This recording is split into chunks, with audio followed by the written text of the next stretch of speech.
These two covers I'm about to talk about were unnecessary. I just don't necessarily know what to think because they come from two bands that I actually like. Granted, since Matt joined 3 Days Grace, they've gone not necessarily downhill, but they've become less enjoyable to me, but they still have some good songs out there.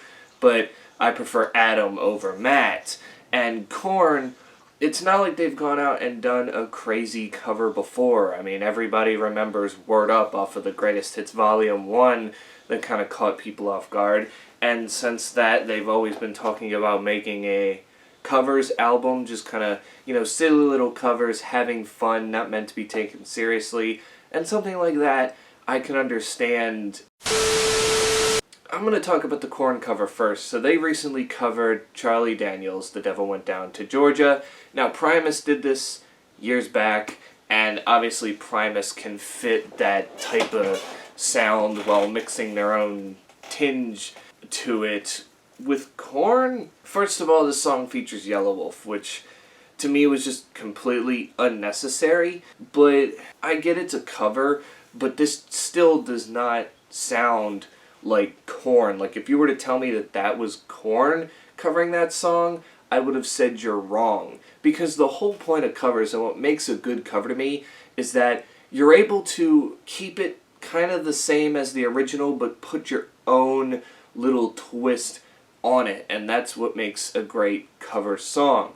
The reason Denzel Curry's cover of Bulls on Parade is so good is he added his own verse on it and was able to not necessarily replicate it to the best of his ability, but you were able to go, oh, this is Bulls on Parade, but you can tell the difference between his version and Rage's version and whatnot. Then you have Cancer by 21 Pilots, where they put their own spin on it, and you can definitely tell the difference between theirs and MCR's. It's just a whole world of things at work. I mean, we're talking about, just last year, Weezer released an album of 10 covers, and people were taking it way too seriously. And I went, you do realize Weezer is just embracing the meme. They do this. Sure, some of the covers may have been off and a little samey from the original, but ever since that Weezer Do Africa thing, do it, and they did it, it was just kind of like, okay, now they can definitely just go all in on a covers album, which they did.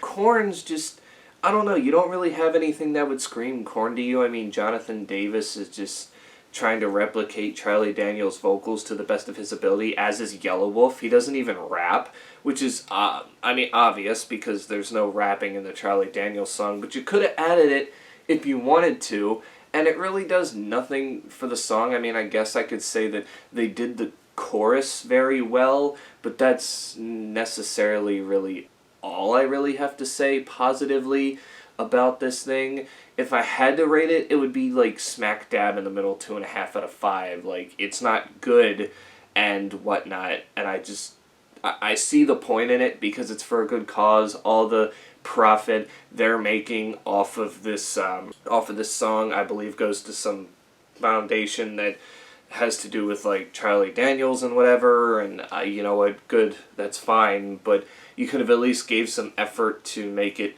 sound a little bit better. That's really all I have to say. Considering you're coming off one of your best albums in years, to come out and put this just seemed a little bit disappointing. Now, we're going to go with one that's been out for about a week at this point. Both of these covers are fairly new. Korn's was a couple days ago. 3 Days Grace, of all the songs they decided to cover the one-hit wonder Gautier with Somebody That I Used to Know. I mean, everybody knows that song, let's not kid yourself, and it's a good song, to be honest with you. I really love the way it, goes and calls back and all this kind of stuff. It's just, it's nice. But tell me why we needed a 3 Days Grace cover of it. I don't understand. I'm sitting there listening to it, and I'm just going, this is butt.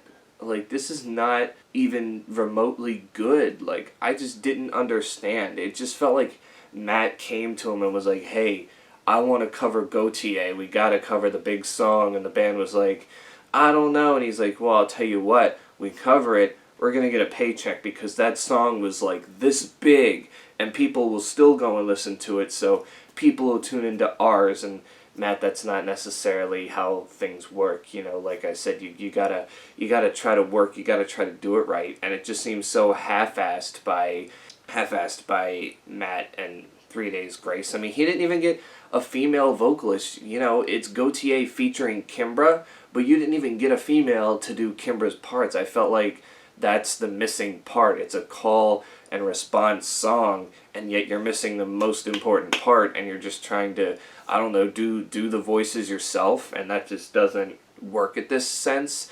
And this song isn't for charity, so it just makes me go, why did you do this? Who was like, give me 3 Days Grace covering Gautier right now?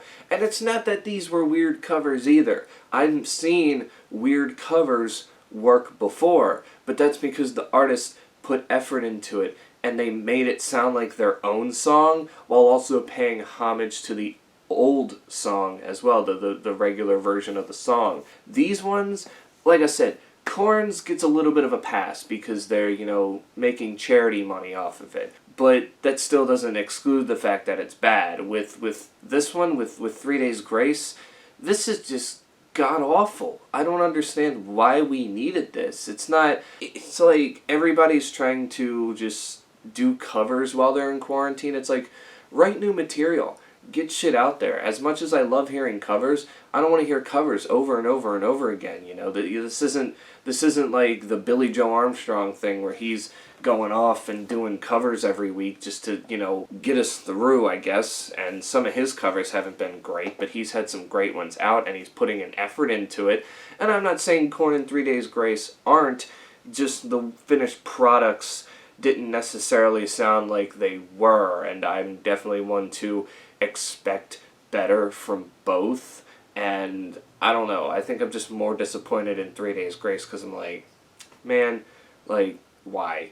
Just, why? Of all the songs, all the pop songs that you could have covered, that's the one you decide to cover, and you butcher it up so badly that you make me hate the old song because I listen or I hear somebody that I used to know and I think this now because it's just so god awful. At least with Korn's version, it's like, well, you know, it's okay, but I still would prefer Charlie Daniels' version or Primus's version, and, you know, you still remember the old version and the older cover. It doesn't necessarily steer you away from those two, but 3 Days Grace really made me fucking hate that song. I just, and I feel bad because I loved that song back in the day, and I still do now, but Jesus, Gautier, like, up and left after that track, and now you're gonna do this to him? Like, dude, I don't know. I really, really don't know with these covers. I mean, it's been a weird year already and whatnot, but I don't get the whole point of these cover songs, and everybody's getting all light and sentimental. We're gonna get through this hard time. It's like, cool, but can we, like, make something happy to get us through this hard time? Like, I get all the dark and depressing stuff. It can be good and all this stuff, but in a time like this, do we really need more dark and depressing shit? Why can't we make a happy song of, life's gonna get better, it's okay, instead of writing, you know, just songs about, oh, the world's in shambles, we're all sad, or just going, you know, I don't want to write a song right now, I'm gonna do a cover. It's just starting to really get on my nerves, because then people are half-assing shit, and it just doesn't sound genuine, and these tracks don't necessarily sound genuine. Korn sounds more genuine than TDG, but they just both sound half-assed in this case, and I don't necessarily like that we have to live with these covers existing. So, yeah, I mean, that's just my case on things. You can tell me in the comments below, what do you think about these covers? What do you think about cover songs in general, and how do you think a cover song ends up working in this case? Like what are your criterias for a good cover song? And yeah, that's it for me. Hope you're staying safe out there, and until then, I will catch you all with an album review 3 for all tomorrow.